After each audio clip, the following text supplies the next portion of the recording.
Welcome to my channel. ഇന്ന് നിങ്ങളെ കൂട്ടിക്കൊണ്ടുപോകുന്നത് കോഴഞ്ചേരി ടൗണിലേക്കാണ്. കോഴഞ്ചേരി നഗരമധ്യത്തിൽ 1951-52 കാലഘട്ടത്തിൽ തിരുവിതാംകൂർ കൊച്ചി മുൻ മുഖ്യമന്ത്രിയായിരുന്ന സി കേശവന്റെ ഒരു പ്രതിമ ഉണ്ട്. 1951-52 കാലഘട്ടത്തിൽ തിരുവിതാംകൂർ കൊച്ചി മുൻ മുഖ്യമന്ത്രിയായിരുന്നു ശ്രീ കേശവൻ. അദ്ദേഹം 1935 മെയ് 13 കോഴഞ്ചേരിയിൽ നടത്തിയ ഒരു പ്രസംഗം കേരള ചരിത്രത്തിലെ ഒരു പ്രധാന വഴിത്തിരിവായി മാറി. അതിനെ സൂചിപ്പിച്ചുകൊണ്ടാണ് കോഴഞ്ചേരിയിൽ അദ്ദേഹത്തിന്റെ ഒരു പ്രതിമ സ്ഥാപിക്കുകയുണ്ടായി.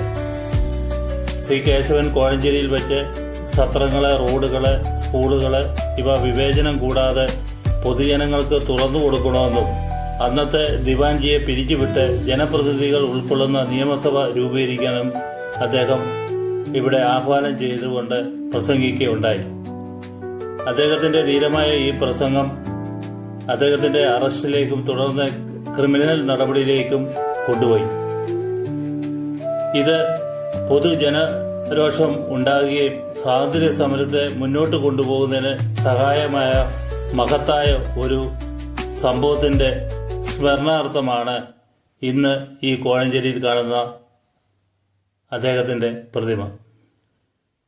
ജാതി, സാമൂഹിക, സാമ്പത്തിക സ്ഥിതി എന്നിവ പരിഗണിക്കാതെ പൗരന്മാർക്ക് നിയമനിർമ്മാണത്തിൽ തീരുമാനമെടുക്കാനും അവസരങ്ങൾ നേടാനും ജനാധിപത്യ അധികാരം നേടിയെടുക്കുന്നതിനുമായി തിരുവിതാംകൂറിൽ നടന്ന പ്രക്ഷോഭത്തിന് ചുക്കാൻ പിടിച്ച ആളാണ് സി കേശവൻ. അധ്യാപകൻ, നിയമപണ്ഡിതൻ, പത്രാധിപർ എന്ന നിലയിലും അദ്ദേഹം തന്റെ വ്യക്തിമുദ്ര പതിപ്പിച്ചിരുന്നു.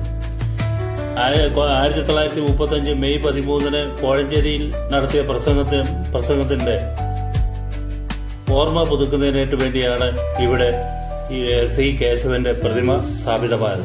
മലയാള ദിനപത്രം കേരള കൗമുദിയുടെ സ്ഥാപകൻ കൂടിയാണ് സി കേശവൻ. അതുപോലെ തന്നെ SNDPയുടെ സംഘടനാ പ്രവർത്തനത്തിലും അദ്ദേഹം പങ്കാളിയായിരുന്നു.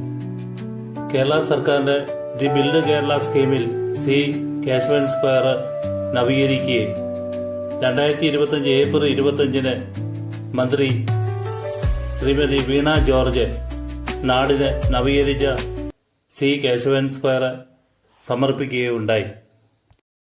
ഈ വീഡിയോ നിങ്ങൾക്ക് ഇഷ്ടപ്പെട്ടുവെങ്കിൽ ലൈക്ക് ചെയ്ത് സബ്സ്ക്രൈബ് ചെയ്യുക. പുതിയ വീഡിയോ അപ്ലോഡ് ചെയ്യുമ്പോൾ നിങ്ങൾക്ക് അതിൻ്റെ നോട്ടിഫിക്കേഷൻ ലഭിക്കുന്നതായിരിക്കും. Thank you.